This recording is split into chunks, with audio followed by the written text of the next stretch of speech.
Salutations, my friends, and thank you for tuning in to another edition of Factions of Freedom. I'm your host, Noise Era, Freedom Faction, whichever one you prefer, and I have titled this episode, Leaving the Piscean Age, Principles of Perversion and Returning to the Fall. We're going to be discussing things like the age of Aquarius, the age of Pisces, and the collapse of the church, occulted knowledge, the shifting of an age, sacred feminine and divine masculine principalities, cosmic conception, and so much more. Yeah, that's right. This episode is going to be one for the books. I'm trying to continue off of the vein that we had last week, where we finished talking about transhumanism, man-made mutants, the days of Noah, the return of the Nephilim, and so much more. And this episode is specifically crafted to give you guys that perspective. But before we do so, a few quick notes. Go to our website, factionsoffreedom.gymdo.com, and once you're there, you can download the show notes in PDF form and follow along. People are telling me that it helps them. We also did a minicast earlier this week, The Conscious Conundrum. There's audio and video, which you can find in the link in the description bar below. Also, if you guys want to support the operation, you want to see us grow and expand, think about becoming a Patreon exclusive member. That link will be in the description bar as well. We also will be having Fellowship in Freedom this Sunday with a returnee guest. I hope to see you guys there, 5 p.m. to 7 p.m. at Mountain Standard Time.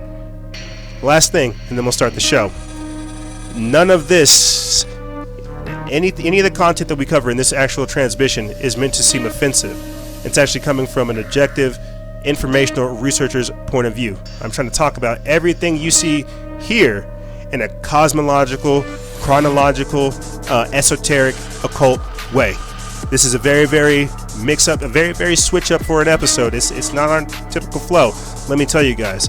And with that being said, let's start the show.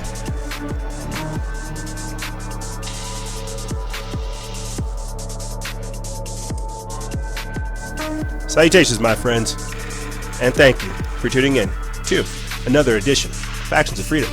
I'm your host, Noise Era, Freedom Faction, whichever one you prefer, and this is show number 905, Season 9, Episode 5. Now, I haven't necessarily prepared an opening statement, but I would like to start the show off by saying this to you.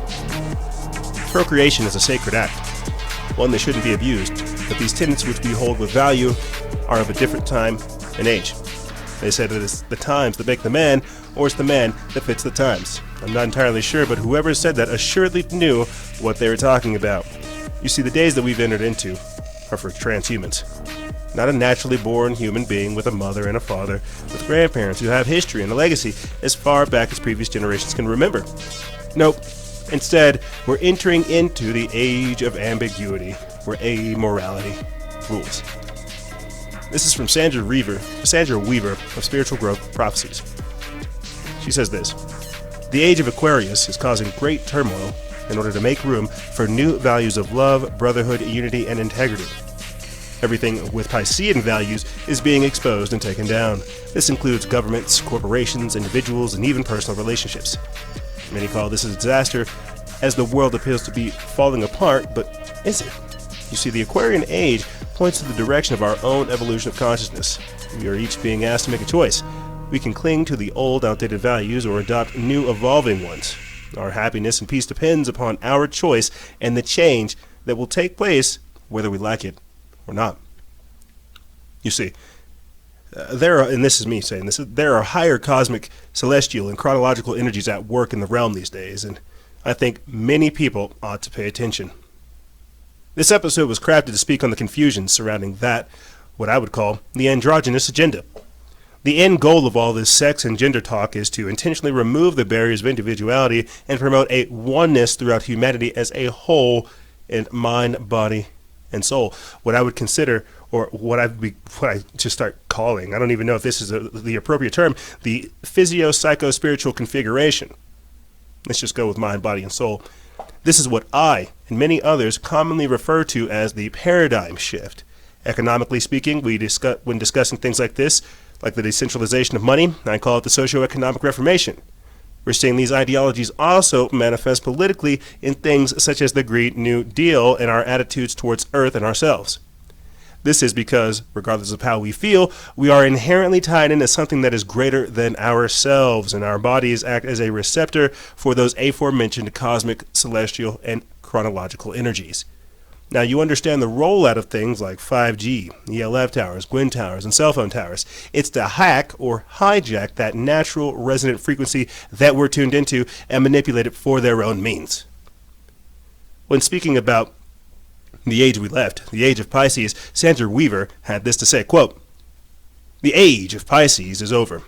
Pisces values are being wiped out, causing unprecedented change and upheaval in our lifetime, and we're not done yet. The Piscean values of money, power, and control are being replaced. They do not resonate with the values of the new great cycle, the age of Aquarius. Those values are love, brotherhood, unity, and integrity. Pisces was the ruling constellation in the eastern pre-dawn night sky, but the effects of or influences of the Aquarian age have been felt as powerfully as back as 800 years. The influences of the Aquarian age began around the French Revolution, 1776, where their slogan was freedom, equality, and fraternity. These values represent the Aquarian age. Our technology booms, especially in electricity, are actually spawned by the new present age of Aquarius. Modern man thinks it's because we are so much more, quote, advanced than our ancestors. Think again. There are powers greater than us that have been pulling the strings. And with that being said, I want to say thank you, ladies and gentlemen, for tuning in to this very, very special edition. In this segment, leaving the Piscean age, we're going to be talking about, as I said before, the age of Aquarius, also getting into things like gender theory, gender expression, and gender identity, and the Hermetic principles. Essentially, with this segment, I'd like to break down to you, the audience, how right now we are in a form of harmony, of unity, synergy. Hardcore, crazy conspiracy theorists that look at the symbology behind types of things like that, they look at the two World Trade Centers and how they were collapsed to bring the one World Trade Center, talking about the unity between human and occult entities, demonic entities, and how they have created the unison with the body today. We're going to be getting into some of that with this particular episode. And so that's why I'm saying there's not a lot of news or information out there that can discuss this type of stuff, that can look at these types of things in an appropriate way. Now, why are we starting off the episode talking about the age of Pisces going into the age of Aquarius? Essentially what we're talking about is the massive shift that we are undergoing. You see, the simplest way to say it is, whether we like it or not, a lot of these things that we're going to be discussing in this actual transmission will take place. We are seeing a separation from a time that we once knew into something completely different.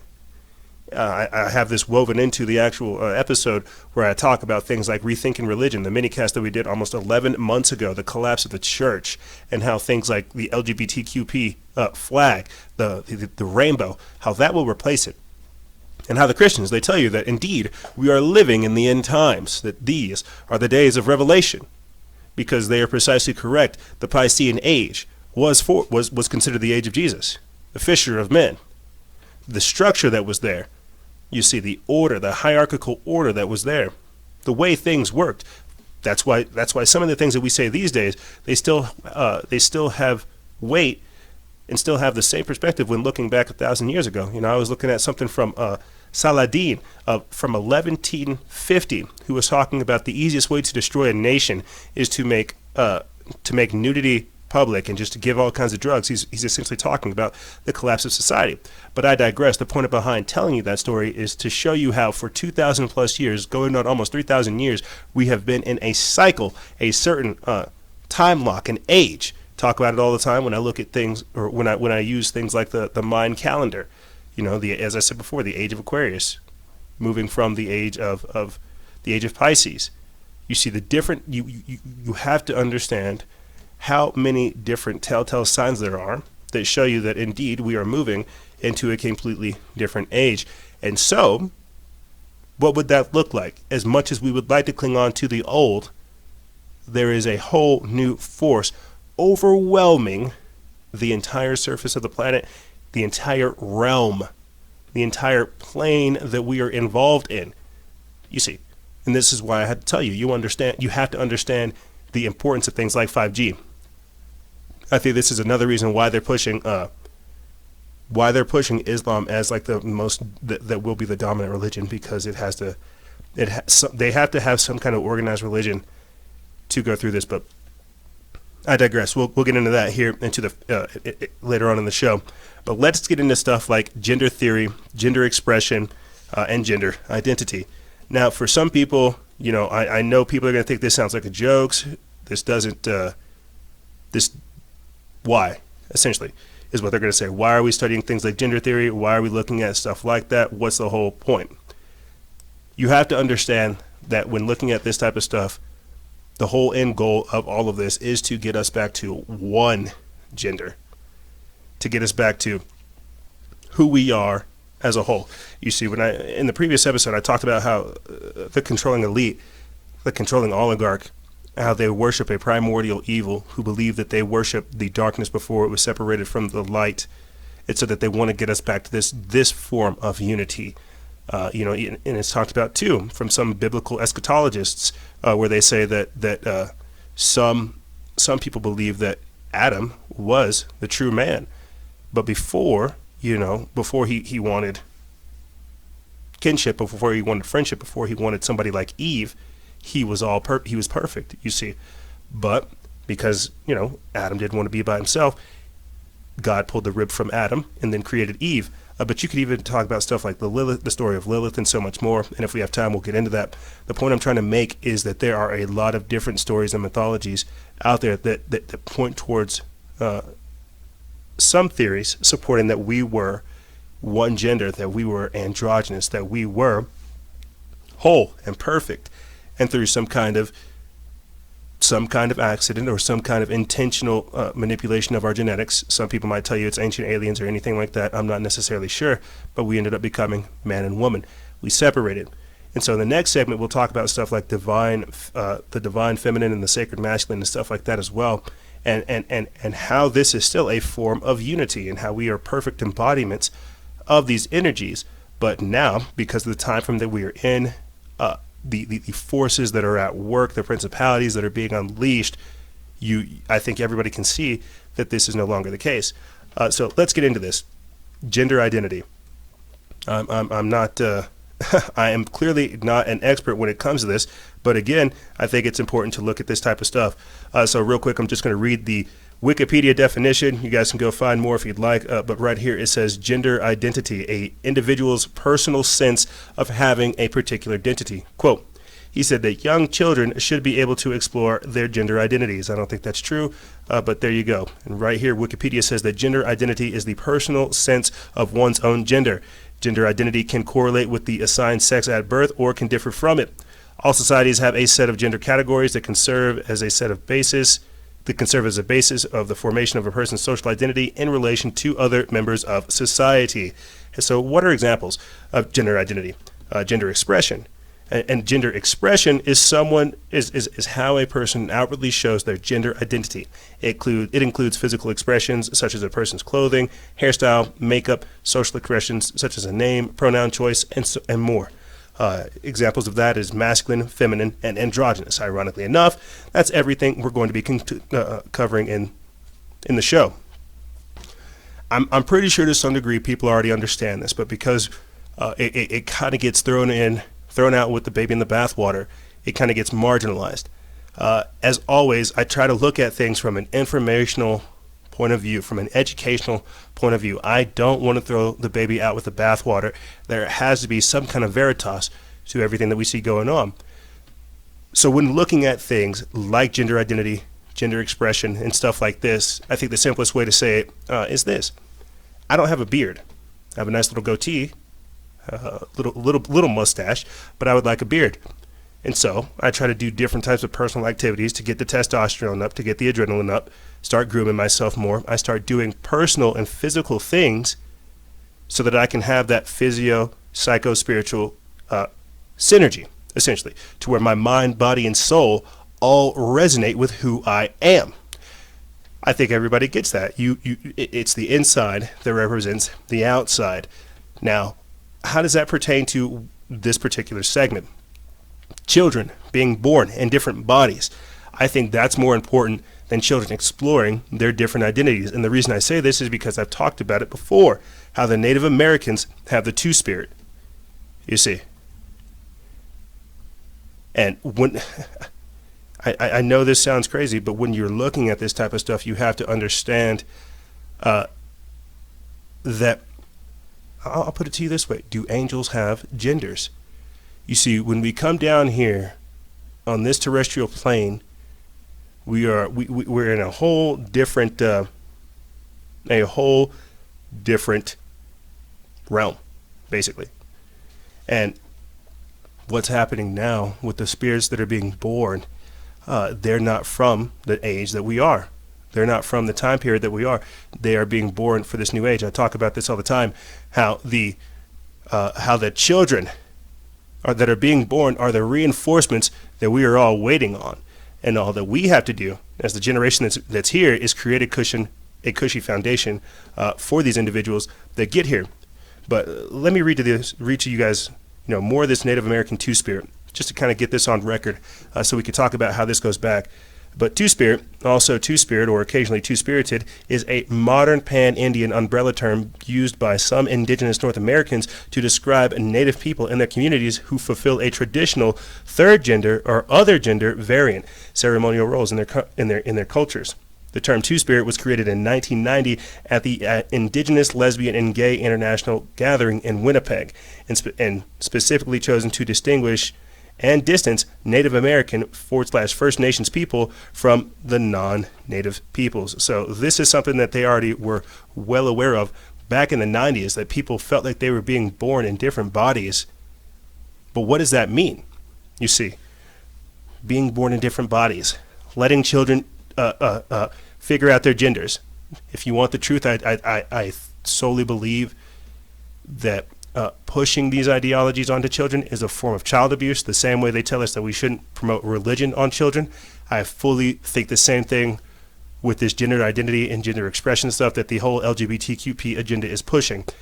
But you have to understand it's coming from this angle. Yes, it's organized. Yes, it's highly financed, but it's coming from this perspective, you see. But what does it mean when people keep saying that they're born in the wrong bodies, that they don't feel comfortable in their own shell? You see, this is what is called body dysmorphia. This is what happens when people don't feel comfortable with who they are.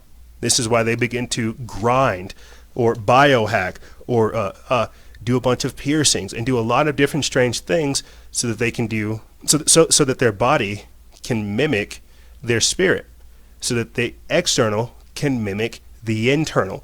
And so when you have all these people, the transgenders, the transhumans, these people that are doing these types of things, they're literally just configuring their body so that they can feel comfortable in it.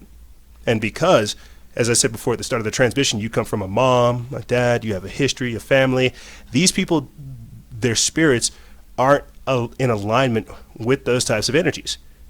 They are specifically born for this time period to radically shift things.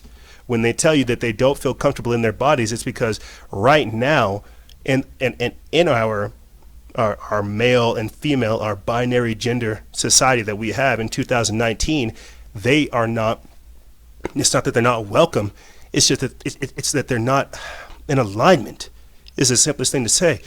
People are born ahead of their time all the time, but it's like the technology that we don't have, we have to create it because of the demands that are in the future. It's the same thing for our bodies, and so this is why you see them toxifying the environment. This is why you see them polluting everything, messing with biochemistry. In the third segment, we'll talk about things like transhumanism, specifically, biohacking and all that. But you have to understand right now, as we are in a perfect state of harmony, man and woman, a beautiful synergy. But they would like to take us into a reality where we are no longer man and woman, to where those energies, those gender expressions, those gender energies, to where they are not as equally as defined, to where they are all just unified.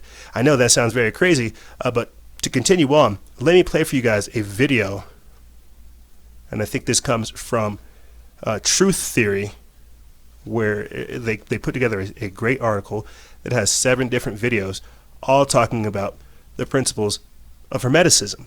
And the seventh principle is the principle of gender. And I just want to get this on record to play with you guys so we can talk about this type of stuff. But here we go. Let's get this going. The 7 Hermetic Principles. 7. The principle of gender. Gender is in everything. Everything has its masculine and feminine principles. Gender manifests on all planes. The Kabbalion.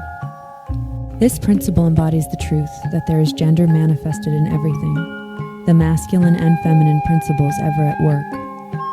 This is true not only of the physical plane, but of the mental and even the spiritual planes. On the physical plane, the principle manifests as sex.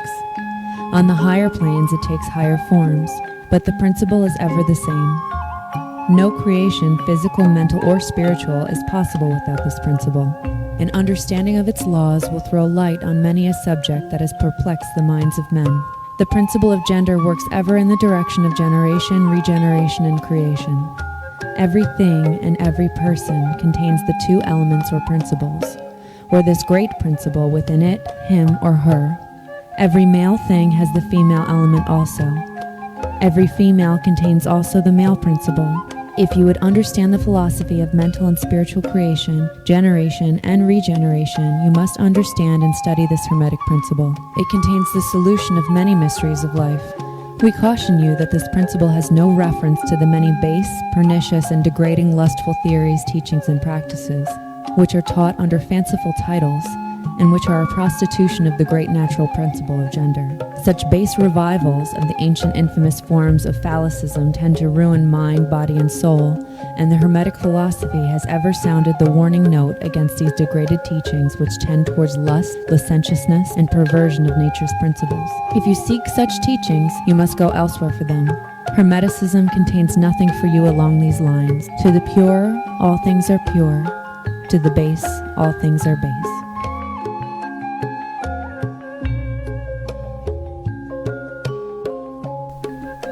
And that's why when I look at this stuff, I really can't fault these people, because I'm looking at it from this perspective of, look at the information, look at the time frame, look at why these people are feeling this type of way, why we're having this discussion.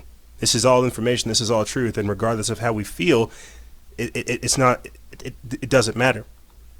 You see, this is where we are going. This is where we're being taken.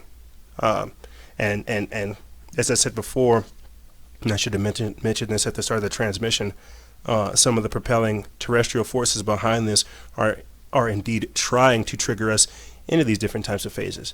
But the reason behind playing that video for you guys is to show you how there is a principality, a sacred masculine and a divine feminine principality in every single thing. And so whenever these people tell you that there are no 2 genders, I understand what they're saying, coming at it from an informational point of view and even a biological point of view. But from a psycho-spiritual, from a multidimensional view, there's so many different factors to look at that can't be true. Now, from a biological point of view, and this is where looking at the chemistry of things, biology, and as I said before, gender identity and stuff like this, that's where it might get a little bit muddy. We've talked about genetically modified children in Argentina. We've talked about, atrazine turning the friggin' frogs gay, as said by Alex Jones. We talk about, lithium that they're putting into the water. We talk about a lot of the different chemicals that are present within the modern day infrastructure. We just had the Democrat debates.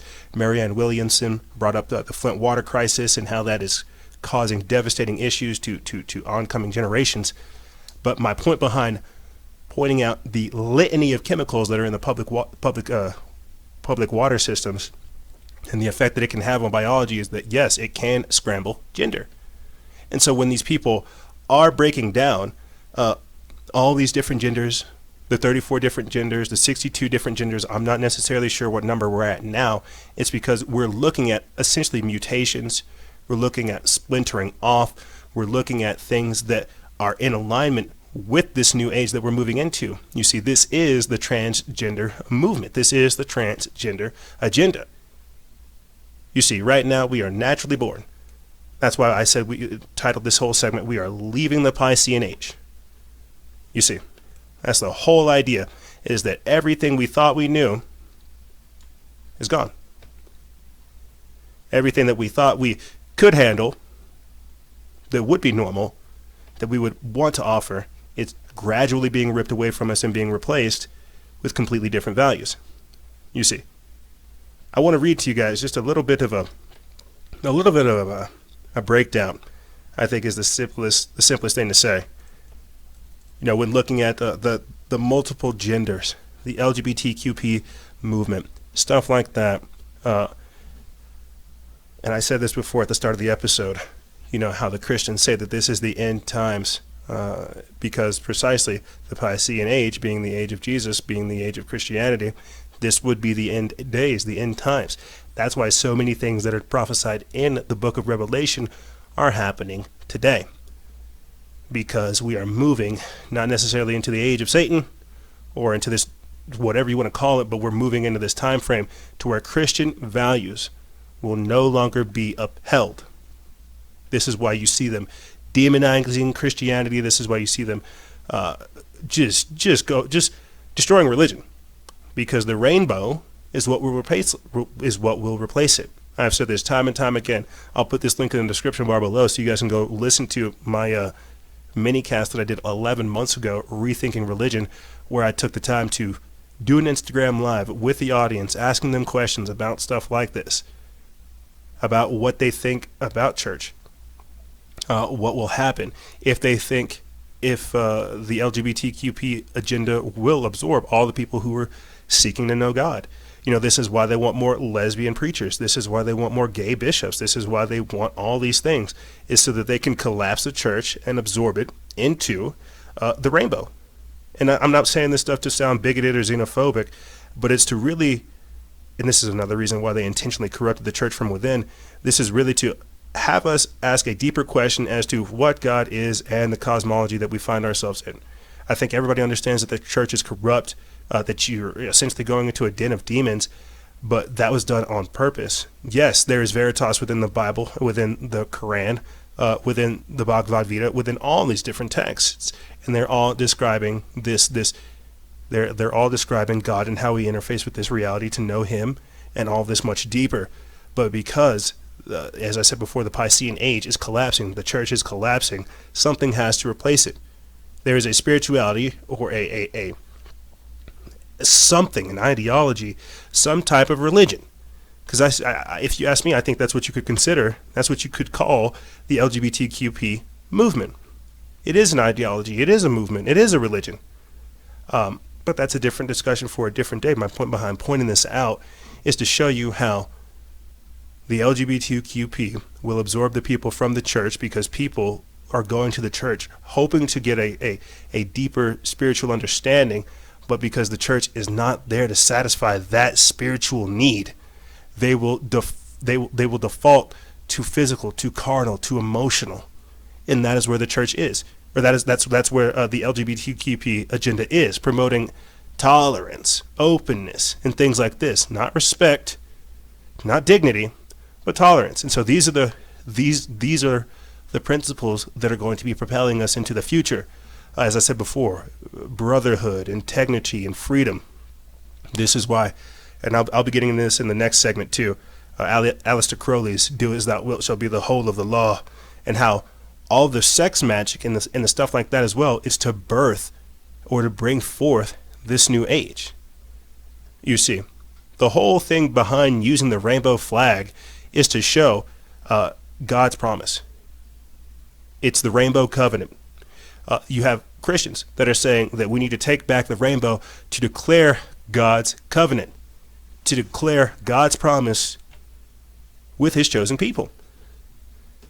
You see, here's the twisted truth. Rainbows today have come to be identified as symbolic of three basic concepts: promises. The Bible in Genesis 9 records God's promise to Noah that he would never again destroy all flesh with a great flood.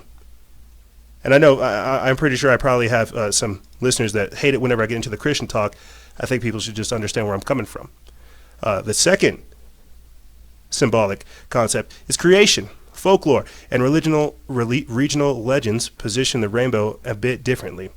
For example, Australian Aborigines and American Indian legends link it to creation events, and the Chinese have a legend concerning the rainbow and the creation of their first emperor, Fohi. The third and final symbolic concept is bridges. The rainbow has also been used to represent a bridge from Earth to a brighter, happier place. For instance, Judy Garland's Somewhere Over the Rainbow represents connecting to a happier place. The New Age religious movement also uses the rainbow as a bridge. The rainbow meaning they're connecting us to something else. Now I want to focus on the promise real quick. That in Genesis 9, that God made the promise to Noah, saying that he would never again destroy all flesh with a global flood. The promise being that if essentially if humanity is good, I won't destroy it. But one of the reasons behind the LGBTQP movement promoting the agenda is to do just that, to politically co-opt a symbol so that it could have its own terrestrial importance. You see. I want to continue on in this article. It says the rainbow has been used as a sign of a new era and a symbol of peace, love, and freedom. Sadly, the colors of the rainbow are even used as a flag for the gay and lesbian movement. However, the true meaning of the rainbow is revealed in Genesis 9, chapter 12 through 15. This is a sign of the covenant which I make between me and you and every living creature that is with you for perpetual generations. I set my rainbow in the cloud, and it shall be for the sign of the covenant between me and the earth. It shall be, when I bring a cloud over the earth, that the rainbow shall be seen in the cloud. And I will remember my covenant which is between me and you and every living creature of all flesh. The water shall never again become a flood to destroy all flesh. Meaning that we won't be destroyed by great floods. That when they're using this, when they're distorting the rainbow, there's another thing that's going to terminate all flesh. And the simplest way to say it to you good people is to push the androgynous agenda, the transgender agenda. You've heard me mention it in passing when discussing things like this as well, but this is epigenetics. You see, this is eugenics. This is mutation. This is a guided evolutionary collapse. And so whenever you have Christians saying we need to take back the rainbow, they're saying that we need to have these values that keep this covenant with God. We do not want to have flesh be all corrupt. We don't want to have all flesh be destroyed. You see, because what's going to happen with this whole thing, and we already see it happening now, with bestiality, with furkin, whatever it's called, where people think they're actually animals. This is why the global flood happened in the first place in the days of Noah. Because, and this plays a huge part in what we'll talk about in the next segment as well, and hopefully I can try to explain this in the third segment as well, of using technology to mimic celestial, cosmic energies, but that's saving that on there. This is why they will have people splice their own genes with animals. This is why they will have other people have 3-parent babies. If you don't think that this will corrupt all flesh on earth, then you are sadly mistaken. But this is where it starts.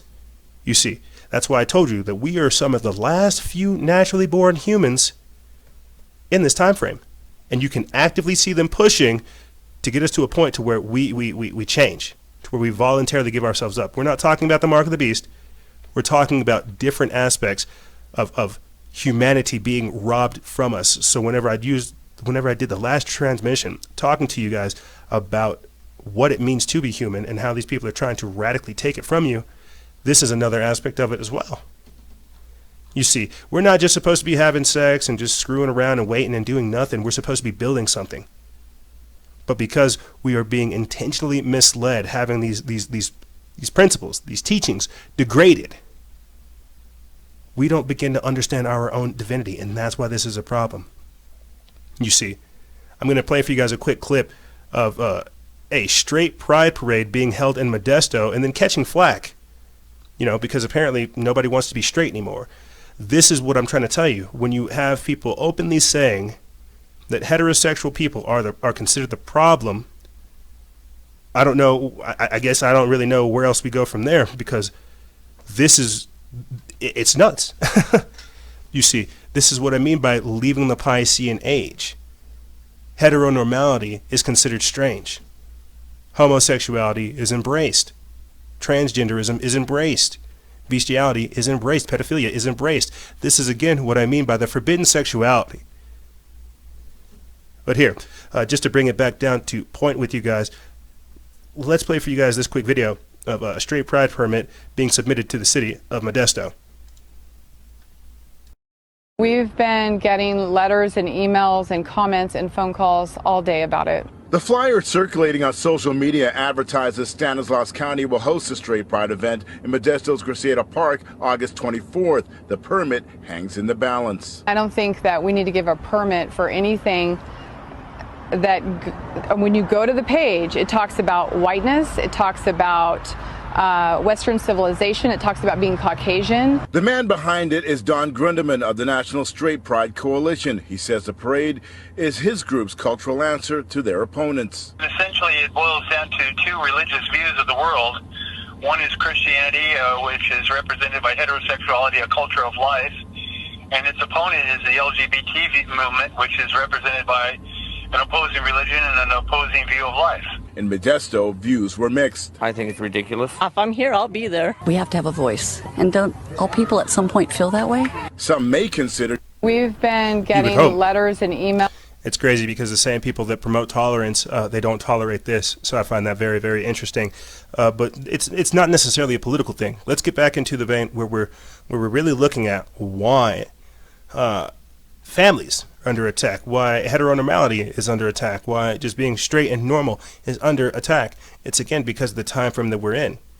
You see, they tell you that the age of Aquarius is so much more, that it's all for enlightenment, that these principles, you see, that the traits behind it are all going to be gradual, that it's supposed to be for power, understanding the depths of consciousness. But you see, these people, unless you join their own consciousness, they're not necessarily down for it. But here's what's going to happen, gang. We're going to take a quick break, and when we come back, we're going to be talking about things like the sacred masculine and the divine feminine principles, Aleister Crowley's sex magic retreat, as well as archonic and demonic sex attachments. Yes, that's what happens whenever you start having sex with all kinds of people who are opening up doorways and portals, inviting all kinds of dark stuff in, not knowing what they're tracking in, you see. We're going to get into Jeffrey Epstein's pedogate and so much more. Drag Queen Storytime, Teen Vogue, Jessica Yaniv, and so much more. Everything to talk about the principles of perversion. And that's what I mean by leaving the Piscean age. Everything we're discussing and that we will be discussing in the next segment is creating the foundation and the environment for these people, for the future. And I know this all sounds crazy, but this is the world that we live in 2019. And if this is where we're at now, imagine where we're going to be in the next 5 years, 10 years, 20 years from now. But like I said, ladies and gentlemen, don't go anywhere. This is Freedom Faction on Factions of Freedom, and we'll be right back right after this.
And we are back. That's right. You know, I wanted to figure out a way, and I can never really figure out an effective way to come in with some information, and that's why sometimes I prepare an opening statement, sometimes I play a video, sometimes I just jump right in. But with the first segment, I was essentially trying to show you guys that everything that we thought we knew, the shifting of an age, you know, everything that's going on, sex without consequences, distorting the sanctity of unity. I wanted to show you with the first segment how all the values which we hold dear that we used to know, how that's archaic. The same way with freedom and individuality, that's considered archaic. The way that we are going, the world that we're moving into is one that promotes the collective consciousness. It promotes the collective. It promotes the well-being of all, but everybody has to join it. That's what I mean by the androgynous agenda. You see, you have to understand, right now we're in a perfect state of harmony and duality. The yin and the yang. They want to make everything gray. They want to just have us get back to a unity. And that I just, for some strange reason, I don't feel like that's not how the universe works. There has to be a balance. And if they're trying to create a terrestrial harmony, you know, that's just it just doesn't make sense. Formulaically, it doesn't make sense. Mathematically, it doesn't make sense. Spiritually, it doesn't make sense. Metaphysically, it doesn't make sense. And so maybe, and that might just be because of the time frame that we're in. You know, celestially, cosmologically, chronologically, that might just be the time frame that we're in, and I might not have the understanding for you, the audience. But you know, this is what I mean by getting into this modality of thinking. With the first segment, I wanted to show you guys how we have to understand why it's important to be human, what we think of as human, what a man is, what a woman is, and so much more. And in this segment, we're going to be talking about the principles of perversion, why drag queen story time is being put out there, why gender transition clinics are seeing spikes for sex change operations for children as young as 14, why they're giving cross-sex hormone treatment to children as young as 8. You see, to me, I know all this doesn't, to me, that some of this stuff does sound like child abuse. You know, like with that Jessica Yanni's lady man, you know, wanting to have a topless pool party for 12-year-olds. You know, that just doesn't make sense. But this This is the ideology that's being put out there. You see, the whole idea by ordering and structuring the episode this way is to show you how right now we are at a oneness. Before we were at a oneness, right now there's him and her, and how they want to create a false sense of unity. And before we actually get to that point, there's going to be a lot of different turmoil. You see, people don't feel comfortable because of how many different things are going on, and we're all being asked to make specific choices. And it's really going to manifest itself in different ways. So the easiest thing to say is thank you guys for tuning into this segment and to the show. We've titled the segment Principles of Perversion. And with that being said, let's get into it. I want to just fly through some of the information I have right here regarding what I would consider divine energetic expressions. You know, people will tell you that there is no difference between masculine and feminine energy. The more, and I don't know if this is because I'm gardening more and taking care of the chirpies, the birds, getting my hands dirty in the yard, separating certain days for certain parts of the operation, there has to be a compartmentalization of certain things. You cannot have what I would consider a jambalaya or a gumbo of energy. Otherwise, it's just a messy soup, you see. But beginning to identify certain characteristics and certain energies not only emboldens those things, but it also makes you appreciate them and gets you into a different state of being, into a different understanding, to where you can have perception and different skills and abilities. It's crazy. So the simplest thing to say is examples of masculine energy are decisiveness, clarity, structure, support, protection, freedom, building, accomplishment, being present, and giving things. Examples of feminine energy is compassion, nurturing, love, openness, radiance, your intuition, being light, using forms of expression, creation, movement, and receiving things. And I have a whole different chart down here that I'll put in the description bar below. If you guys would like to download it, just go to our website, go to the episode article, and underneath it, you will see the Divine Energetic Expressions PDF that you can download that will be coupled with this episode. And the reason I have to say all this is because, we're just think about this. We're doing away with the traditionality of marriage and unity because of the age that we're in and the age that we're moving into. You see, people have to understand that what's going on, which is going to lead me to talk about my next topic, Aleister Crowley's sex magic. This is why all this stuff is being promoted to us. Do as thou wilt shall be the whole of the law, because sex is a powerful, powerful thing, and they've figured out that if they can distort it, as I said before at the start of the show, with Saladin in 1150, if they can distort a sacred, cosmic, celestial act, then they can control everything that comes after that. You have to understand, we all came here through procreation. Will the transgenders procreate? Can they procreate? Will they be able to breed? You see, but we all came here through the natural procreation process that God has given us through our biology. But they realized that if this is something that God can give us, whatever forces are here realize that they can distort and mess with whatever happens here terrestrially by messing with whatever process that is. You see, so it's not necessarily about the culture. It's not about, it's not about the person. It's about the process of procreation. And so, because I'm going to get into this article right here from Mysterious Universe by Brett Tingley, where they talk about Aleister Crowley's former Loch Ness home opening up as a sex magic retreat. What you have to understand is that they are using the hypersexualization of children. They are using infertility. They're using all these different things to, again, create the conditions that they need here. You see. I tell you this all the time. They are fighting the future by scrambling the kids today. They don't want them to focus on science, technology, engineering, and mathematics. Nope, they want them focused on this stuff, on sex. And so it's crazy because it's not supposed to be normal.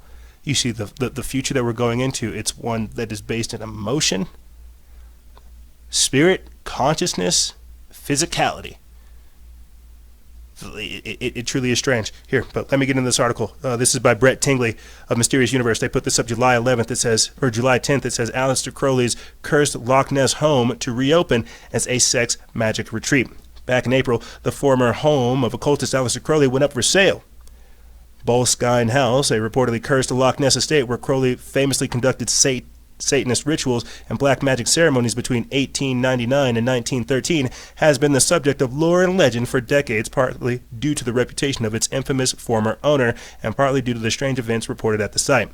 Now, before I continue on, the reason I'm reading this to you guys is because Aleister Crowley became famous for essentially being the most wickedest man in the world. They named him the Beast, having all kinds of sex parties, ritualized magic, and all this different types of stuff. But what most people don't understand is that Satanists and Luciferians, they do ritualize the fetus. They ritualize the fetus, they ritualize the womb, because they understand that if they conduct certain types of rituals, Hindu Indians actually practice this as well, ritualized sex or ritualized tantric sex magic, that they can embody or imbue the womb and the fetus with these types of energies.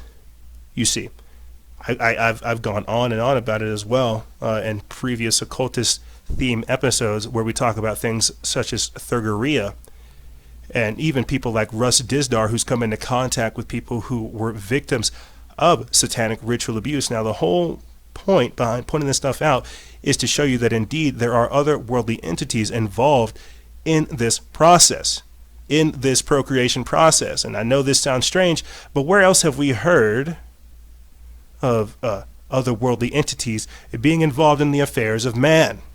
In the Bible, with the fall of the angels, the fall of Lucifer, where he took 1/3 of the angels with him. And whenever he did, what happened?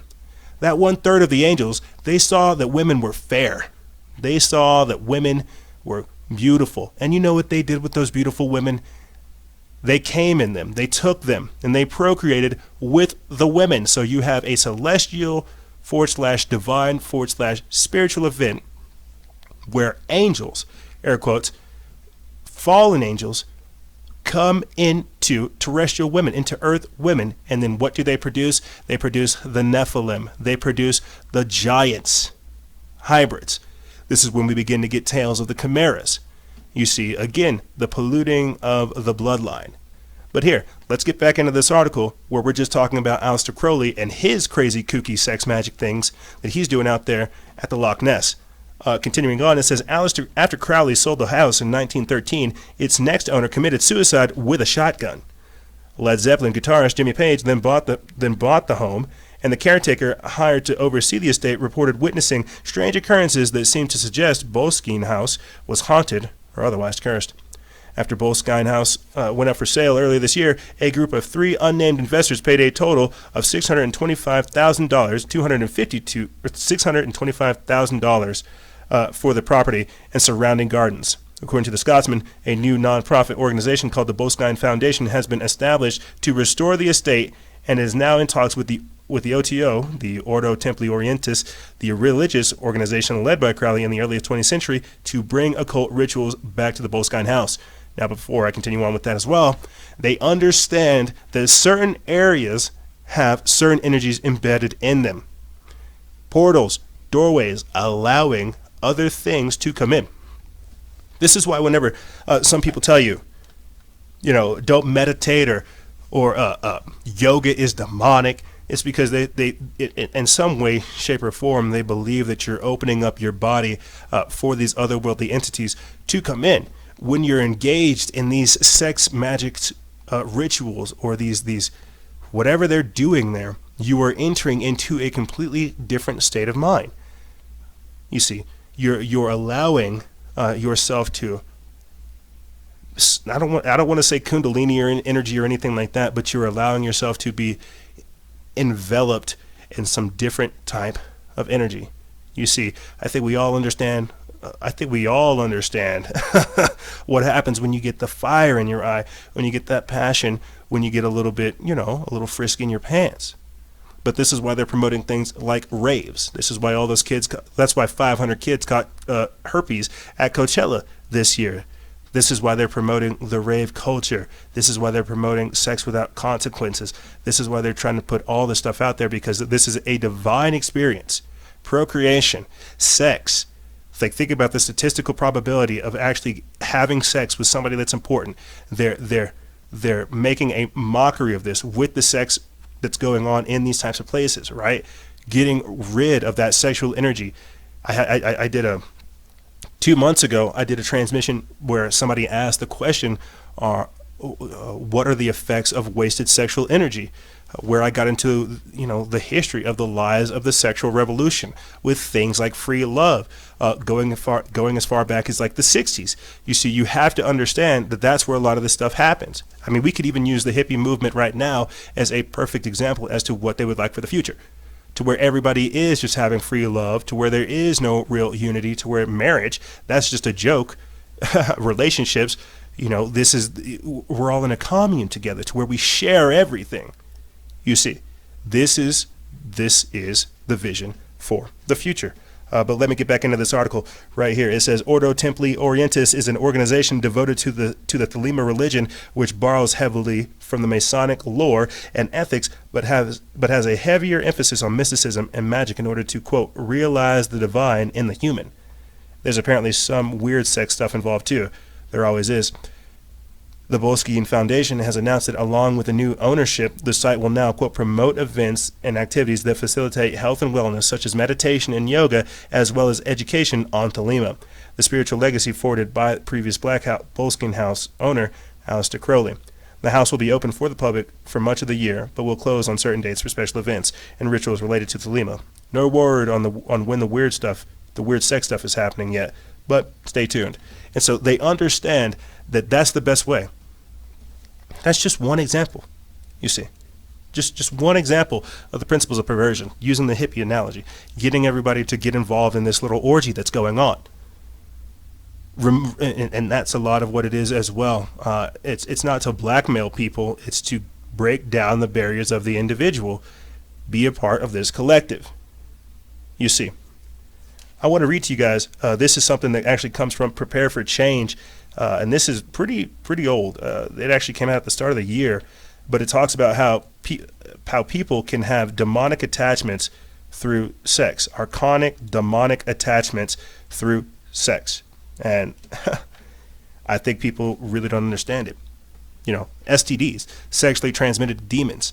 That's why I want to talk about people, Satanists and Luciferians, ritualizing the fetus and knowing full well that they can do these types of things.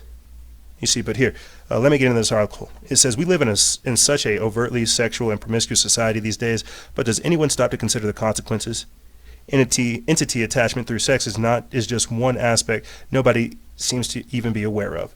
We firstly must come to understand just how truly powerful sex actually is. I mean, think about it. Through sex, we actually create life. Sex is powerful on a level most of us never even consider. Sex magic has long been known by occultists, and they know full well about its inability to manifest not only life, but many other human desires or needs. Engaging in sex opens an energy vortex, and depending on who you're sleeping with, that can also open you up to whatever he or she may have harvesting on their energy. And entity attachment through sex is very real, and we need to start taking it seriously. Sex between a truly loving couple literally has the ability to anchor essence energy down in this reality. This is one of the reasons low vibrational sex is encouraged, because if sex is coming from a place of darkness, lack of love, or lust, then the type of energy, and indeed entities coming down, will be of a parasitic and negative nature. This tender society, where it's all about a drunken one-night stand where nobody wants to commit, is harming us in ways we do not even understand. When you have sex with somebody, you remain energetically corded to them for life unless you have some energy work to cut them off. As I explained in the video below, and I'll put this link in the description bar below so you guys can check it out, women can actually take up to 50% of the man's karma.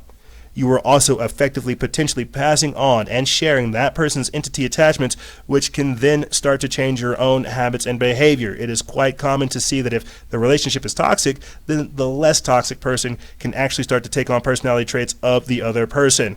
We have to understand that we live in a multidimensional reality with different forms of consciousness that exists just outside of our visible sight. Much of these consciousnesses are distorted and reside in 4D, the closest to our dimension, many of which are parasitic bottom feeders just waiting for an opportunity for you to open yourself up. As above, so below. Here in the 3D physical realm, we are surrounded by parasitical governments, corporations, and even so-called friends/family members. The same goes for 4D. It's just that we have little to no awareness about it. This article is not to scaremonger people into not having sex or being intimate. It is to raise awareness of the true power of sex. As this promiscuous behavior is being pushed onto our kids through music, TV, mind control programming, and even subliminal messages in Disney films, we need to fully be aware that sex is a lot more than a, quote, quick bang, and that there are energetic consequences, both good and bad, as to who we let in our energy fields in this way. And I'll put that link in the description bar below so you guys can go check out the video because it's very, very powerful. But the point behind reading that to you, talking about archonic, demonic, sex attachments, is very real. You see, look at the principality, look at the principles. If you're out there just having like a quick Tinder date, you're not going to be able to foster true organic connections with people. I've talked about this before, how people don't even know how to communicate. They're afraid to go through the trials and error of a bad relationship so that they can forge a good one. They don't understand that sometimes the problems are themselves, but that's a whole different discussion for a different day. The point behind talking about this is to show you how we're taking a sacred act, a divine gift, a blessing given to us by the Creator God, and we're just throwing it away. Like Drake said, YOLO. But bring it back. Let's bring it back down before we start talking smack about everything. What did Aleister Crowley say? Do as thou wilt shall be the whole of the law. But what does that mean? Is that Nike's just do it? Do as thou wilt shall be the whole of the law, where everybody lives in a state of eternal bliss, eternal pleasure, eternal happiness, where everybody's having sex with everybody because we're all so sexy. But what happens if we don't even understand what the sex is? This is why they're pushing sterility. This is why they're having people cut their genitals off. This is why they're taking something that is so beautiful and almost miraculous and perverting it. You see, information's come out today, and I think this is kind of crazy. I'm not going to spend a lot of time talking about this, but information came out recently about Jeffrey Epstein's plan to seed the human race with his DNA. Using his ranch out here in New Mexico. Talk about coincidental and crazy. I don't want to spend a lot of time talking about Epstein, but the reason I wanted to insert that in here, look at how he's treating these 8-year-old girls. He's saying he loses interest when they get braces, just the creepiest stuff ever. And now there's information saying he's trying to seed the human race, trying to have as many different kids, sex, and as much as possible. Freezing his genitalia and all this other stuff. What I'm trying to point out by getting this type of stuff out there, you know, you could look at movies like Idiocracy, where smart people, they take their time having a simple kid, but people with low IQs, you know, they end up having 13 by the time they're like 25, and then boom, that's it. You see, but those people won't last long. It's crazy. My point behind pointing all this type of stuff out is to show you how we have taken a sacred, divine miracle and how we are just throwing it in the dirt. It's like this great legacy of being able to pass on the next generation of humanity. We're just throwing it out the window because, well, YOLO. And now, because people follow people like Drake, Nicki Minaj, all these other artists, Kim Kardashian, Kanye, because they follow all these people, hashtag free ASAP Rocky, because they follow all these people who are fake themselves, who don't have authenticity, who don't have real relationships, who don't exhibit any of these natural divine energetic expressions, right? They represent this fake synthetic thing. People are detached. People don't understand. They don't understand that you're supposed to go through hardships to build a proper relationship. Or maybe that's just part of that whole leaving the Piscean age. Maybe it's because of do as thou wilt shall be the whole of the law. We're only worried about what the individual is and what that person can do. You see, but that's what I mean by really looking at the psycho-spiritual nature of people, as well as how we view humanity as a whole. This is what I mean by the principles of perversion. But let me get into this article right here, just so we can get this on record, because it is kind of creepy how all this stuff ends up working out. Right here. Now, this comes from Zero Hedge by Tyler Durden. Epstein planned to seed the human race with his DNA by impregnating scores of women in New Mexico. They put this up July 31st. It says, jailed pedophile Jeffrey Epstein wanted to seed the human race with his DNA by impregnating scores of women at his giant ranch in New Mexico, according to the New York Times. He also wanted his penis and head cryogenically frozen. Crazy. Epstein shared his scheme with scientists and other confidants over the years, according to 4 people who were in on the plan, which, quote, reflected his long-standing fascination with what has become known as transhumanism, the science of improving the human population through technologies like genetic engineering and artificial intelligence, according to the report. On multiple occasions, starting in the early 2000s, Mr. Epstein told scientists and businessmen about his ambitions to use his New Mexico ranch as a base where women would be inseminated with his sperm and would give birth to his babies, according to the 2 award-winning scientists and advisor to large companies and wealthy individuals, all of whom Mr. Epstein told about it, according to the report. Once at a dinner, Mr. Epstein's mansion on Manhattan's Upper East Side, Mr. Lanier said he talked to a scientist who told him that Mr. Epstein's goal was to have 20 women at a time impregnated at his 33,000 square foot Zorro Ranch in a tiny town outside Santa Fe. Mr. Lanier said that the scientist identified herself as working at NASA, but he did not remember her name. According to Mr. Lanier, the NASA scientist said that Mr. Epstein had based his idea for a baby ranch on accounts of the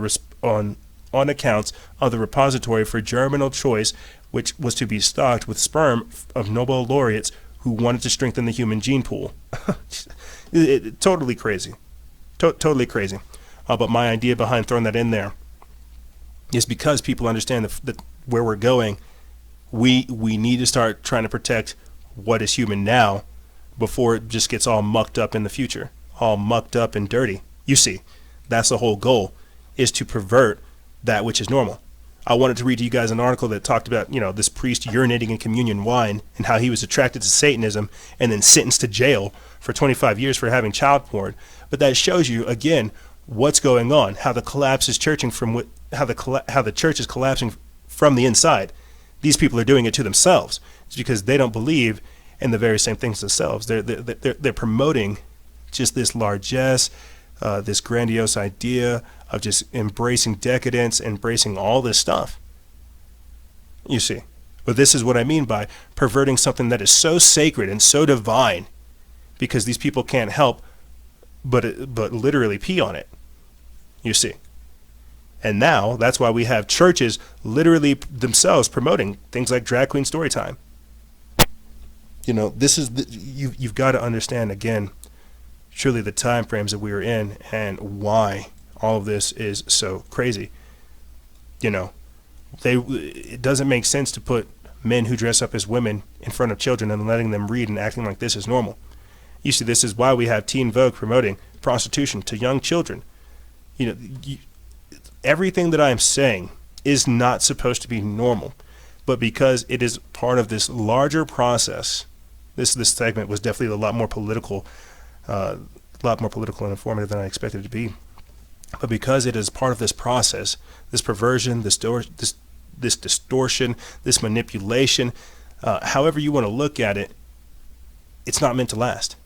Whatever this is, everything I keep talking about, the sterility, the infertility, the transgenderism, the gender transition, all this is part of that aforementioned paradigm shift I talked about to get us to the end stage. It's part of this schism, you see, where they see that indeed we are both man and women, but that they have to scramble that the way that they do with everything else and come through with a solution to offer the androgyny, to offer hermaphrodites, to offer the transgenderism, to offer transhumanism. You see, everything that we are going through right now is to get us through something else, to get us to something else. That's why, again, they're removing love from procreation, removing love from relationships and promoting lust instead. Promoting, as I said before, sex without consequences. You see. These are the lies of the sexual revolution. This is what free love gets you, to where it has no value, to where love has no value. These are the effects of wasted sexual energy. If you think about it in such a deep way, sperm, procreation, eggs, ova, it is the symbol of life. And we've just taken it and just besmirched it. And because we see life as something that is besmirchable, it's not miraculous, it's not beautiful, it's not divine, well then the world itself is going to begin to reflect these choices. It's going to begin to reflect these ideologies. It's going to begin to reflect this belief that life has no value.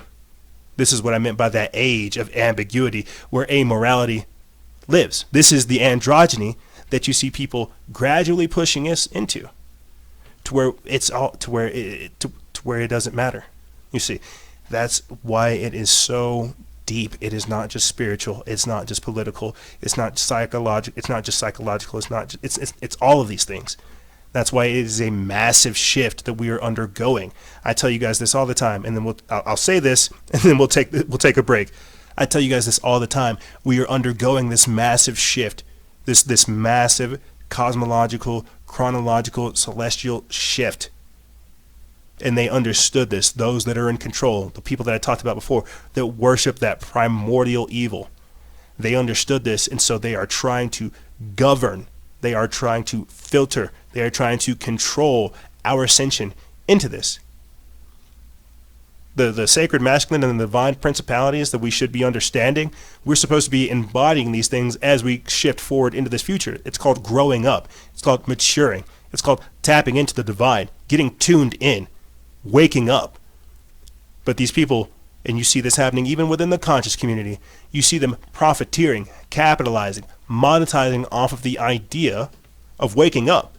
And so in doing so, they're controlling our potentiality, cutting off content, cutting off and censoring certain pages, deleting things, so that they can ultimately garner our information, control it, and then manipulate the outcome. That's where we're at right now. So when they're promoting drag queen story time, they understand what they're doing. When they're promoting the teen Vogue, when they're allowing online sexual predators to go after children, they are probing.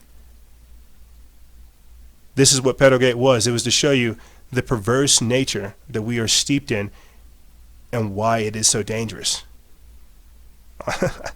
You know, this is again why priests that practice celibacy, they end up becoming pedophiles. Bishops or the straight pastors don't, because they have a healthy sexual relationship with their wife, and they're not obstructing these things. That's how all this works. The principles of perversion. It's the simplest way to say it.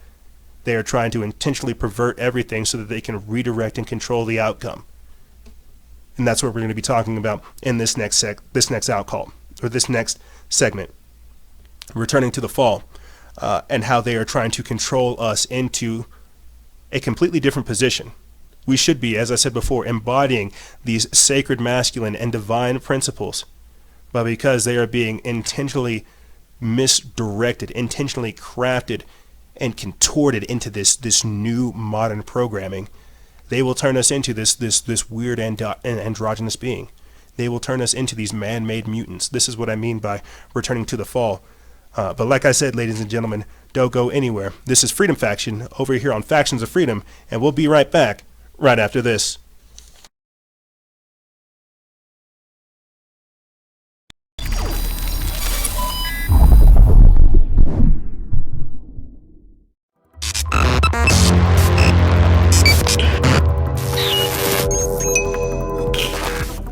Salutations, my friends. I'm here to talk to you about, that's right, CBD oil. CBD oil can reduce the risk of relapse among alcohol and cocaine addicts, and you know they're trying to flood us with both. According to a 2013 study published in the British Journal of Clinical Pharmacology, CBD was proven to have these benefits: relieving pain and inflammation, having antipsychotic effects, reducing anxiety, helping to fight cancer, relieving nausea, treating seizures, lowering incidences of diabetes, and also promoting cardiovascular health. realized that in 2013, Purdue Pharma received FDA approval for an opioid drug that claimed to help curb the opioid addiction. This will actually help you curb your usage of opioids as well as your reliance upon them. And remember, guys and gals, stay vigilant. Expose lies and share truth. This is Noise Era, Freedom Faction, out.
We're back. That's right. You know, I'm trying, because we are doing with these past two episodes, we've tried to do something entirely different when looking at the information and trying to present it to you, to the audience. And I'm sorry that there's not a lot of posts and a lot of videos to play for you guys. This is something that is entirely research-based, information-based, book-based. You know, all of this stuff is a lot of back-end things. And so I'm trying to figure out how to graphically put this together for you guys so that you can understand what's going on. But in doing so, you know, it's difficult. The simplest thing to say is it's difficult trying to put all this together. But you have to do it anyway because people have to understand what is going on. And with the previous segment, I wanted to show you that they are scrambling what we think of as unification. Man and woman, that sacred unity, that powerful thing coming together, the sacred act of procreation, but how they are scrambling that. They are trying to fracture it and split it so that they can come through, as I said before at the start of the transmission, and use technology, use genetic engineering, use biohacking to create what I would consider is the Ubermensch, the new man, the new Superman, you see. I remember a few months ago, Cory Booker talking about having an Office of Reproductive Freedom, which made me just start thinking that he was going to be telling people who could and could not have sex. And I don't know if that's the truth, but, you know, I just see sex, procreation, gender, and humanity playing a huge part in the future, and what we think of as normal and what we think of as human.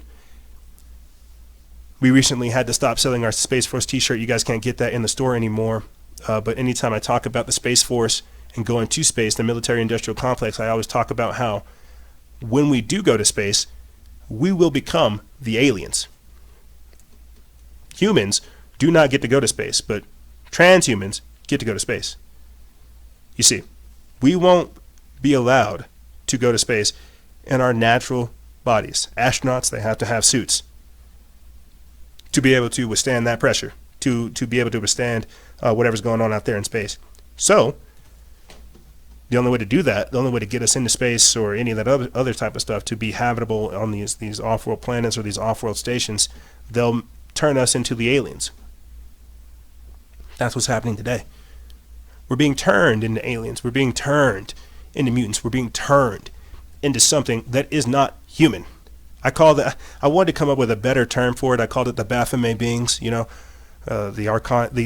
archetypal symbol of Baphomet, with the breasts, the humanoid figure, the goat head, the wings.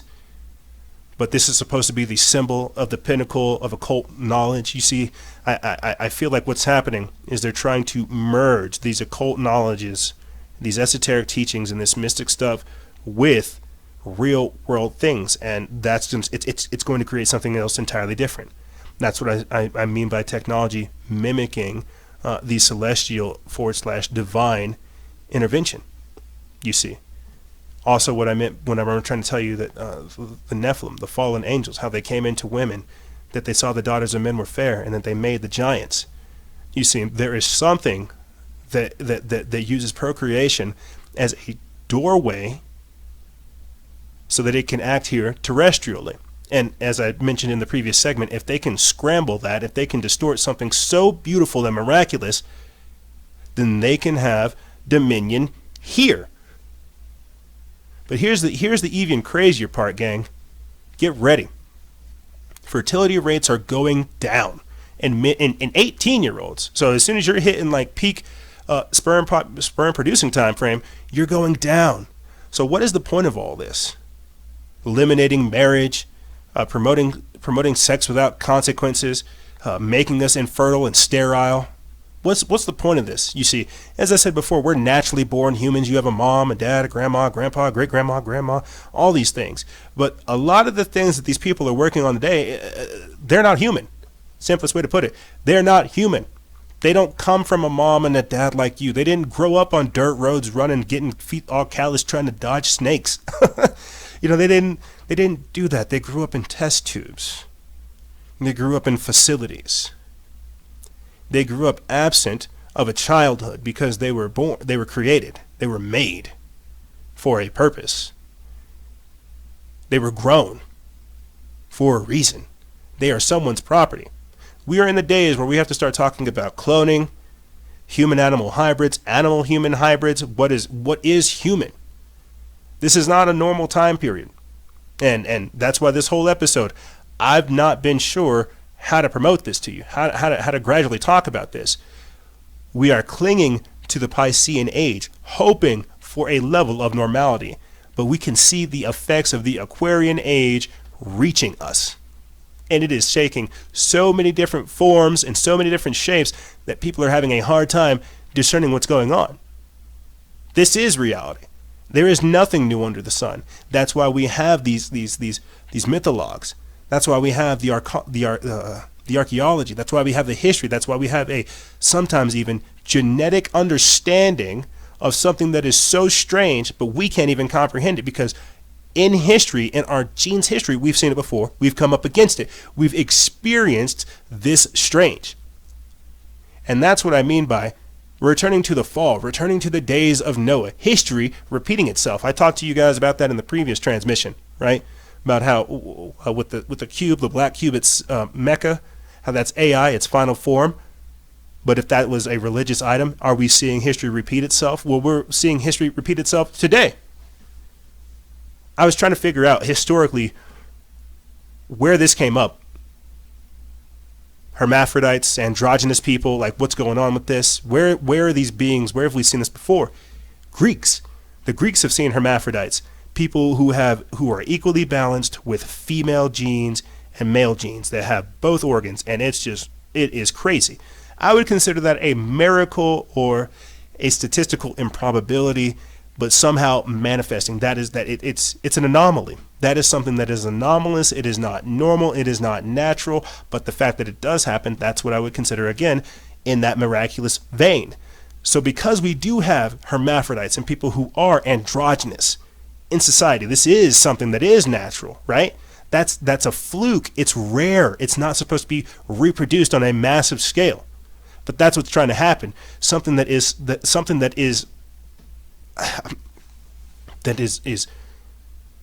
so random cannot be reproduced like this. And so that's what's happening to society. They are trying to induce the conditions to create an androgynous society to where people don't really have this idea of male and female, to where it is just like one, you see. And if you're not androgynous, then you're going to be some kind of beast-like creature. You see, here, let me get into this article that just kind of, again, sets the tone and shows you the days that we have entered into. This is from Jeffrey Grider of Now the End Begins. They put this up July 30th. It says, creation of human and animal embryo hybrids set to begin in Japan after government gives green light to controversial stem cell experiments. It says human-animal hybrids are about to be developed in embryo form in Japan after the government approved controversial stem cell research. Remember all those crazy, nutty conspiracy theorists like Alex Jones who warned about the coming pigmen and human-animal chimeras? Well, Alex Jones is a nut and is wrong about a lot of things, but he was right about this one. Transhumanism is a thing, and it's coming soon to a theater near you, only in real life and not on the screen. The pigman from Seinfeld may well turn out to be more prophecy than comedy. Quote, and the Lord said, behold, the people is one, and they have all one language, and this they began to do, and now nothing will be restrained from them, which they have imagined to do. Let us go down, and there confound their language, that they may never understand one another's speech. Genesis 11, chapter 6, verse 7. Or chapter 11, verse 6 and 7. God confounded the language of the people at the Tower of Babel because he did not want them discovering advanced technological feats until the time was right. But that was then, and this is now. Now, being the end times where man will soar to new heights in a God-rejecting world and will be convinced right up to the moment of the second coming that they were smarter than the Bible. As God removes his protective hand and prepares the judgment for this world, dazzling new scientific advances like human-animal hybrids will be par for the course. And this is from the Independent UK. Human cells will be grown in a rat and mouse embryos, then brought to term in a surrogate animal as part of an experiment to be carried out at the University of Tokyo. Supporters say that the work, led by renowned geneticist Hiromitsu Nakauchi, could be a vital first step towards eventually growing organs that could be transplanted into people in need. But opponents have raised concerns that scientists are playing God. They worry that the human cells could stray beyond the targeted organs into other areas of the animal, effectively creating a creature that is part animal and part person. For that reason, such prolonged experimentation has been effectively banned or gone unfinanced around the world for years. In Japan, scientists were forbidden from going beyond a 14-day growth period, but those laws were laxed in March when the country's education and science ministry issued new guidelines saying such creations could now be brought to term.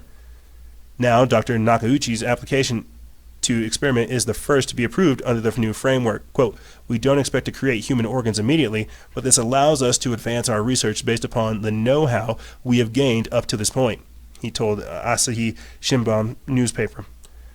He added that he planned to proceed slowly and will not attempt to bring any hybrid embryos to term for some years, rather growing the hybrid mouse embryos to 15.5 days when the animal's organs are mostly formed and the hybrid rat embryos to 15.5 days. Such caution was welcomed by bioethicists in the country. Quote, it is good to proceed with caution, says Tetsuya Ishii, a science policy researcher at Hokkaido University in Sapporo. It will make it possible to have a dialogue with the public which is feeling anxious and has its concerns. Yeah, when you're talking about human-animal hybrids, clones, or anything like that, geneticists, DNA, Gattaca, designer babies, any of that type of stuff, yeah, it's going to cause for concern. But my point behind pulling up that article to you guys, showing you how we are in the days of human-animal hybrids, is to show you that this is something that everybody understands is kind of You're reaching. Very, very dangerous doing this. We are literally talking about creating a whole new form of life. Whole new form of life. And that is not going to be easy. That is not going to be normal. It's going to have wide-reaching effects on society. That's what I said again, by mimicking celestial, cosmic, and divine intervention. Returning to the days of Noah, creating the fallen angels. Because one of the things it talks about, or better yet, doesn't talk about or doesn't get talked about a lot, is how those fallen angels also went into animals. Yes, it did, that they also did see the daughters of men fair, and that they did came into them,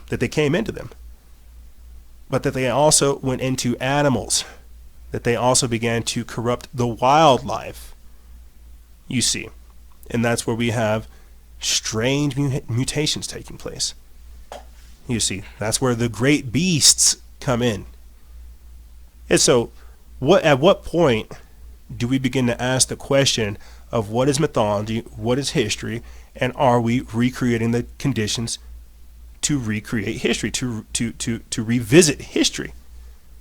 You know, what would happen, say, if these people were messing with squids or octopuses or something like that? They just injected it with some kind of crazy super growth hormone. Wham blam, look at that. We now have a kraken. We have a ship-eating kraken in the Pacific Ocean. Oh, hey, let's go a little bit farther. What happens if they were to say, oh, I don't know, mix avian blood, avian DNA, birds, chickens, falcons, hawks with a lion? Well, wham blam, there's your chimera. What about a manticore where they put like a scorpion's tail with a lion? You see. What about a sphinx? Who knows where we will go? Who knows what happens? You see, the previous article, it talked about the Tower of Babel, how that's what Fedbook is. That's what we're doing right now. We're beginning to understand each other, creating that global citizen, that one world religion, that one world government, that one world military, that one world citizen.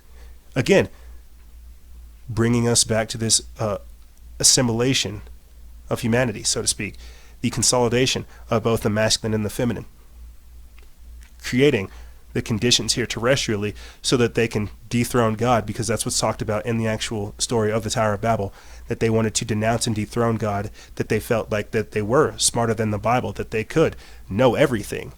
Isn't that how people feel today? They have Google, so they don't need to read. They don't need to do anything outside of the matrix that's been prepared for them, the censored platforms that they search for everything. They feel like they're smart. People are so woke that they don't want to read the Bible. They want to know what's going to happen next, but they won't read the Bible. And that's what's crazy about it. We've become so woke that we are beginning to reject information because we're know-it-alls. And what we know is going to consume us. It's going to destroy us. But let me get back to this real quick. Returning to the days of Noah, the fallen angels, the hermaphrodites, the push for the new man, perverting this natural occurrence that we were supposed to go through so that they could create these things. As I said before, when mentioning the hermaphrodites and people who have androgynous traits, this is a rare occurrence. But that exemplifies in so many different ways what humanity can be, from being a boy and a girl to being a both in one body, to being a he-she. But because this is so rare and it's being promoted on the society, how many different things do you think are going to go wrong with that? Not everybody can go into this. A lot of people are going to be left in different stages. I guess I'm from the Piscean age. I'm not born for the age of Aquarius, but I am being born in this age to make the way for the children in the next generation so that they can get there comfortably. I'm not saying that my child is going to be born hermaphroditic or with androgynous traits, but I'm saying that's where these people are trying to go. Through the poisoning and the pollution of society and the environment, they understand that they have to try to trigger these types of things to get people thinking in this context. But because this is such deep understanding of the time frame that we're in and everything that's going on, who's going to take the time to ask? Who's going to question why these things are happening? I didn't talk about it in the previous segment, the drag queen story time, grown men wanting to dress up as women. But that just shows you where we're at. Either something happened to them at a young age to where they felt like it was okay to do this disassociative thing, or something happened in the older part of their lifetime, or chronologically speaking, where we're at in 2019, to where they believed, boom, it is now time for me to switch. I talk about it all the time. Something happened in the time frame that we are in. Something happened in 2019 to where things are entirely different. And for the next 10 to 20 years, it's going to be even faster. That's why, again, they're throwing this stuff out there. I mean, just last week, we talked about Elon Musk hooking your brain up to the Matrix, hooking your brain up to a machine with his neural link, giving you threads. So think about this. This is, again, what I mean by that. This is, again, what I mean by the current trajectory that I find us on. And if you ask me, some of what I talked about here is in alignment with that pro-full human vein of thinking, because we have to, again, understand what humanity is, not using things like technology, not using things like machine learning, artificial intelligence, and so much more. You see, do you think the Greeks were running around with AI, with quantum computers? Do you think the Greeks were running around poisoning society, trying to put atrazine in the water to intentionally change people's biochemistry? No, this was a natural thing, a natural occurrence that they saw. And so they realized that this is a part of the human expression. But fast forward to 2019. Fast forward to the technocrats that are in control of this realm, the engineers that support them, and the days that we find ourselves in. What easier way to control people if you can only give them one option? I feel like we live in a binary universe, ones and zeros. But if they can create the illusion of only one, then we're only going to go in one direction. That's why I'm having such a hard time trying to really encapsulate all this. You see, that's why I'm saying it's assimilation, the one World Trade Center, the unification, scrambling the unification so that they can come through and promote a false sense of oneness. Peace, love, unity, and respect. That's what a lot of these New Agers and the ravers promote. But do they know where these ideologies are coming from? Do they know where the New Age has its beliefs based in? Why these things are being promoted? You see, technology is being used by people in higher positions of society to create conditions that they need to trigger prophecy. And that's where we're at. Returning to the fall is getting us to accept, and this is, returning to the fall is getting people not only to accept the mark of the beast, but also accept the degradation of humanity, the dehumanization. You see, because that's what a lot of these people who worship this primordial evil think. They think that if they can get you to abdicate your essence, abdicate your soul, abdicate your divine right, your hedge of protection, then you're a beast, you're a monster, you are less than human, and that they have the right to kill you because, well, you're just another beast, you're just another animal. And this is why everything that you guys hear me trying to talk about is to remind you of your divinity, to remind you of your covenant with God, your promise with God, to get you to understand destiny, fate, and so much more, to really try to tap into that essence that is real, because that is what is human. And everything you hear me talking about in this transmission is to show you the depths that humanity can get to and where they would like to take us, the heights that we can reach, you see. Because a lot of the things that I had talked about in this entire transmission was to show to you, the audience, that these are spiritual occulted teachings that are talked about in the higher echelons of society. This is a top-down program. There are higher cosmic celestial events occurring that we have no control over, that we will be receptive to. And whenever these people are rolling this stuff out, because they've had human animal hybrids forever. But when they're rolling this stuff out, it's to signify the days that we have entered into and the times that are on the horizon. If you do not think that there are going to be people who try to merge themselves with animals or technology, heck, even other human beings, I cannot explain it to you until we actually see it. They're promoting a collective consciousness. You have to understand the tenets and the principles that are being promoted. The groupthink, the collective consciousness, the hive mind, the removal of the individual, you see. With this segment, I definitely didn't do so, but I wanted to just point out again how they are going to create the Baphomet being and how we're like that already. But these are spiritual teachings. These are multidimensional principles that we should be embodying, imbuing ourselves with. But because of the time frame that we're in, the schism that we found ourselves in, this is that transitional time period. This is the transhuman. This is the transgender. This is why after this, we will either become pro-full humans or we will succumb to this. You see, but not everyone will go through this transition.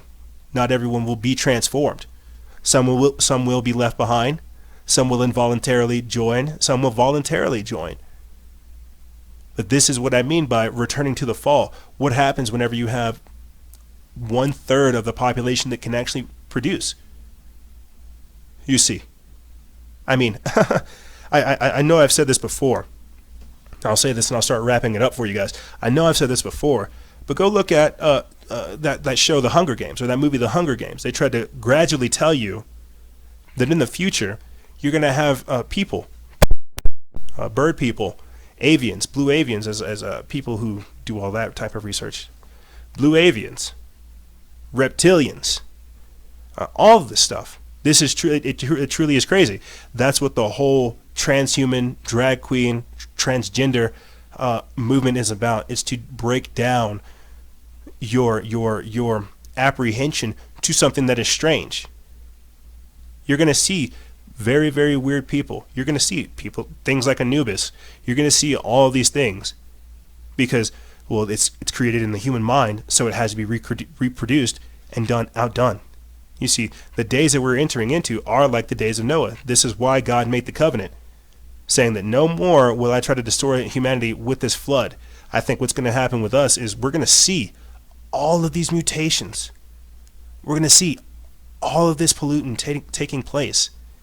This is why I think in Sweden, Greenland, or Iceland, somewhere over there, where they have a seed bank, where they have like a storage bank. That's what they said Noah's Ark was, where he went through and took 2 of everything. It was to protect the genetic line. It was to protect humanity. It was to secure our future. And then God released the flood so that he could kill all of these, from the giants to the beasts to the Nephilim to the Chimera to them all. And that's what I guess that's just what I see happening. Because, well, I'll put it to you this way. Do you think these half-human, half-animal hybrids, do you think they're going to want to work at Smith's? Do you think they're going to want to work at Walmart? Do you think they're going to work for AT&T? Do you think they're going to work for any of these structures or these foundations that we have today? The concept of work is even being challenged today. So you've got to understand the time frame that we've entered into and where they're trying to take us. It's not supposed to make sense for us because we are from a different time and a different age. What is being done to us is to prepare us for the oncoming age that's coming. And all we can do is try to create a safe landing spot for the reinforcements for that next generation to get here. Not to undo all this because it's written in the heavens. It's written in stone. But to get through it, you see. So that we can find, hopefully, somebody that can build us a Noah's Ark. Hopefully somebody that can get through this. Something. Because this is the future that's on the horizon. And that's why it's important that we maintain our humanity and that we fight for reality. Because this is humanity. This is 2019. And that's why we have to fight for this, because this is not normal. You see. And this is Leaving the Piscean Age, Principles of Perversion, and Returning to the Fall.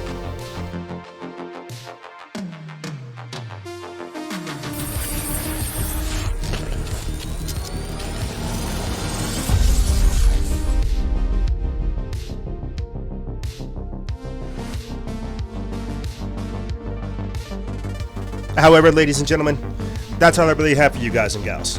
I know I went over a lot, but it was intentionally designed to switch things up, to give you a completely different perspective when looking at this information. You know, at the end of the day, as you've heard me say, these people who are doing this gender bending, this transgenderism, some of these people need help and they need to be prayed for. But it's deeper than that, you see. It's so much deeper than that. Who's right and who's wrong in a day like this? This is what I mean by the age of ambiguity that we have found ourselves in, trying to make sense of all the chaos that truly is out there. But like I said, ladies and gentlemen, that's all I really have for you guys and gals. If you want to know more, go to our website, factionsoffreedom.jimdo.com. Download the show notes, and you'll get the PDF that kind of breaks some of this down. It's a lot easier to look at whenever it's laid out in that format. And I will do a better version of this where we still cover more of this content and more in the future. But I wanted to switch things up to give people a different perspective about things that are going on. Who knows? We might switch back to our normal format next week. But like I said, ladies and gentlemen, that's all I really have for you on this edition. If you have any questions, feel free to email me. I'll have it in the description bar below. And as always, guys and gals, stay vigilant, expose lies, and share truth. This is Noise Era, Freedom Faction, out.